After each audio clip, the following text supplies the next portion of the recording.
Vous voulez lancer un business, mais avant tout, il faut que vous sachiez avec quelle base vous partez pour pouvoir construire correctement votre entreprise, votre business, et pour pouvoir le lancer. Je vais parler aujourd'hui des ressources clés que vous devriez lister pour savoir avec quoi vous partez en main et éventuellement en déduire ce dont vous devez vous munir pour pouvoir lancer votre business.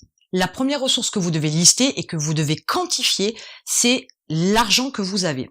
Je pourrais aussi parler de l'argent que vous pourriez avoir avec des aides, etc. Sauf que là, on parle des ressources uniquement que vous avez aujourd'hui en main et avec lequel vous partez. Donc, vous devez déterminer quel est le montant d'argent que vous avez et que vous allez investir pour pouvoir lancer votre entreprise. Cette ressource-là, elle est nécessaire.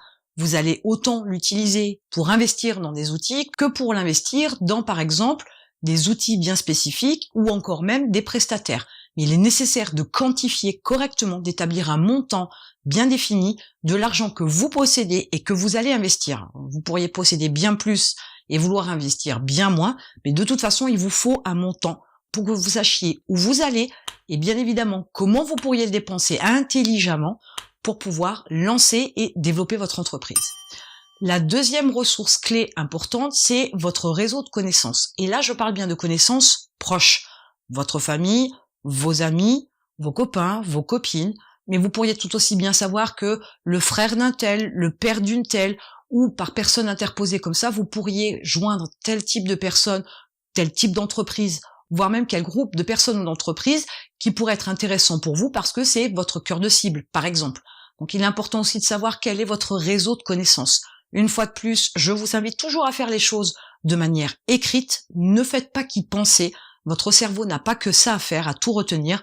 Ce qu'il veut surtout, c'est vous trouver des solutions, mais il faut le nourrir de bonnes informations et le laisser se concentrer sur la recherche de solutions pour pouvoir avancer, et non pas le bourrer d'informations qu'il doit forcément retenir. Donc définissez clairement vos réseaux de connaissances. N'hésitez pas à agrémenter cette liste d'informations concernant vos connaissances au fur et à mesure des conversations avec les gens, avec les personnes que vous rencontrez, que ce soit au téléphone ou en face à face, ou en visio par exemple, ou même par messagerie ou par texto, mais listez bien toutes ces informations, ça peut vraiment vous ouvrir des portes lorsque vous aurez lancé votre entreprise. Vous avez aussi les comptes de réseaux sociaux. Vous avez des amis virtuels, des amis que vous ne connaissez pas. Vous avez peut-être développé à titre perso, tout simplement, des comptes de réseaux sociaux sur lesquels il y a une certaine quantité d'abonnés. C'est une ouverture, c'est aussi une ressource que vous avez en main aujourd'hui. C'est aussi une ressource que vous allez pouvoir exploiter pour le lancement et le développement de votre entreprise. Donc là aussi, faites le point sur vos comptes de réseaux sociaux, fermez les choses qui vivotent ou qui n'ont absolument aucun abonné, rectifiez le tir, concentrez-vous sur ce qui est efficace, sur ce qui a la quantité, sur ce qui va vous permettre de pouvoir communiquer efficacement pour développer votre entreprise. Beaucoup de personnes ont des comptes de réseaux sociaux qui sont très fournis, très importants, et qui en fait n'ont aucune valeur à leurs yeux, parce que pour le principe, ils utilisent les réseaux sociaux de manière personnelle, ils agissent dessus de manière très désintéressée, ils n'ont aucune stratégie ni quoi que ce soit, c'est vraiment du compte de réseau social qu'on utilise de manière complètement gratuite, personnelle, sans réfléchir à quoi que ce soit, mais pour autant, les comptes de réseaux sociaux peuvent être conséquents. Donc n'hésitez pas à les jeter un œil sur vos comptes de réseaux sociaux, même ceux que vous n'utilisez pas fréquemment, ils ont peut-être une certaine quantité d'amis, d'abonnés, de followers, qui pourraient vous aider pour le lancement de votre entreprise. Vous avez aussi en ressources clés le matériel et le logiciel que vous possédez aujourd'hui, que vous avez déjà acheté, que vous avez déjà en main pour pouvoir lancer votre entreprise. Parce que vous allez avoir besoin, bien évidemment, à minima d'un ordinateur, éventuellement d'une imprimante, éventuellement d'un micro, éventuellement d'une webcam ou d'un mobile, d'un smartphone, peu importe, mais de quoi pouvoir faire des vidéos, par exemple. Ça peut être intéressant d'avoir ce genre de matériel parce que la vidéo est quand même un canal média important. Donc listez tout ce que vous possédez en termes de matériel et de logiciel pour pouvoir lancer votre business. Faites la liste complète de tout ce que vous possédez. Ne vous limitez pas dans la liste des outils que vous possédez. Le matériel, c'est assez vite fait. Pour le logiciel, ça peut être un peu plus conséquent, mais il y a sûrement tout un tas de logiciels que vous avez dans votre ordinateur ou que vous avez pu essayer à un moment donné ou à un autre, mais qui pourraient vous aider à lancer votre business. Donc, faites une liste complète. Ça va vous permettre aussi par la suite de vous aider à mieux vous organiser. Vous devez faire aussi la liste de vos compétences. Et là, on va parler plutôt de savoir-faire. Si par exemple, vous avez un savoir-faire bien spécifique qui vous est propre, on pourrait aussi y mettre tout ce qui est passion. tous les hobbies que vous avez, toutes les choses que vous pratiquez régulièrement ou un peu moins régulièrement, mais dont vous maîtrisez un petit peu le sujet. Et ces compétences-là, elles doivent être notées, elles doivent être listées, et vous devez y réfléchir en profondeur, parce que quelquefois on pense qu'on n'a pas vraiment de savoir-faire, qu'on n'a pas vraiment de connaissances particulières sur un sujet spécifique, et pourtant, vous pourriez être étonné de vous apercevoir qu'il y a pas mal de choses que vous savez faire, des domaines dans lesquels vous avez des compétences, et vous le faites tellement de manière spontanée, innée, automatique, que pour vous, ça n'est pas vraiment une compétence, et pourtant ça l'est. Vous devez aussi attaquer la liste des connaissances que vous avez. Ça peut être un savoir métier bien spécifique. Ça peut être par exemple des résultats d'études spécifiques, ou alors des données qui ne sont pas vraiment officielles, qui pourraient vous permettre aussi de les utiliser pour pouvoir lancer votre business. Donc ces connaissances-là ne sont pas forcément très longues, mais vous pourriez avoir quelques données importantes, quelques savoirs importants qui pourraient là aussi vous aider à lancer votre business. Et il faut les lister, puisque c'est en les listant qu'on pourra à un moment donné réfléchir dessus et les utiliser en termes de ressources, donc pour pouvoir aider à lancer et développer l'entreprise. Vous ne pouvez pas vous imaginer à quel point la connaissance d'une étude, de résultats d'études spécifiques pourrait vous aider à définir correctement votre cible, votre marché et vos produits.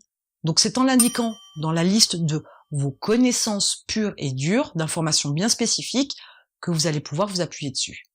Il y a aussi l'approche de la propriété intellectuelle. Vous pourriez posséder un brevet, ou alors une marque, ou tout aussi bien une licence sur quelque chose de bien spécifique. Cette propriété intellectuelle, dès l'instant où c'est la vôtre, vous allez pouvoir aussi l'exploiter. Peut-être, selon l'activité que vous avez décidé de créer, selon l'entreprise que vous souhaitez lancer, vous allez peut-être pouvoir vous appuyer sur ces informations-là, sur ces propriétés-là, de brevets, de marque ou de licence, pour pouvoir entreprendre. Donc listez-le, parce que quelquefois un brevet dont on n'a pas vu une issue favorable, entre guillemets, soit une vente, soit un développement, peut être la base de quelque chose de beaucoup plus grand. Donc pensez bien à lister vos propriétés intellectuelles si vous en avez, ce qui n'est pas toujours le cas pour tout le monde, mais si vous en avez, notez-les. Il est important de savoir que vous les avez en main et que vous pouvez en faire quelque chose peut-être par la suite. Il y a aussi vos qualités et vos défauts. Aussi fou que ça puisse paraître comme ça au prime abord, mais vous avez les défauts de vos qualités et les qualités de vos défauts, et quand on a cette approche-là, on peut se dire qu'on peut mettre en exergue une qualité, tout comme on peut s'appuyer sur un de ses défauts pour pouvoir développer une entreprise. Ça peut paraître complètement décalé puisqu'on peut se dire qu'un défaut va jouer en notre défaveur. Eh bien, je vous rassure, absolument pas. Vous pourriez avoir des défauts qui, dans la vie de tous les jours, ne vous servent pas, voire vous desservent. Par contre, pour une entreprise, ça peut être un atout majeur. Donc, faites la liste de vos qualités et de vos défauts. Et par pitié, ne restez pas sur vos qualités.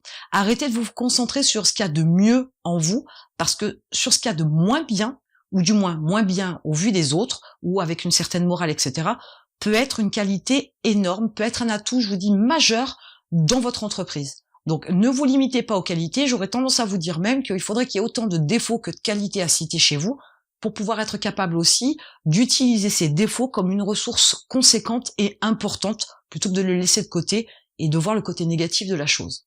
Et enfin, la dernière ressource clé que vous devez prendre en considération et que vous devez clairement aussi positionner, tout comme l'argent, c'est votre temps.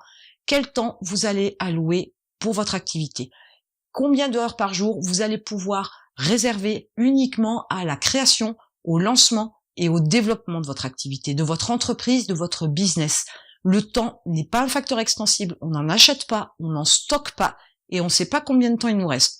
Donc il faut absolument que vous déterminiez clairement le temps que vous allez allouer pour votre entreprise, de façon à organiser aussi votre temps et de savoir aussi comment vous allez pouvoir mettre tout ça en place dans le temps que vous allez impartir pour cette activité-là. Entre quelqu'un qui met 4 heures de son temps à disposition par semaine pour créer, lancer et développer son entreprise, on n'est pas du tout sur la même approche que quelqu'un qui va y consacrer 15, 20, 30 heures par semaine, voire plus. Donc il est important de déterminer clairement le temps que vous avez à disposition et le temps que vous voulez consacrer à votre entreprise. Avec ces ressources clés-là, vous êtes capable déjà d'avoir une bonne base de travail pour pouvoir avancer sur votre projet, pour pouvoir lancer votre entreprise. Et en attendant, je vous retrouve de l'autre côté.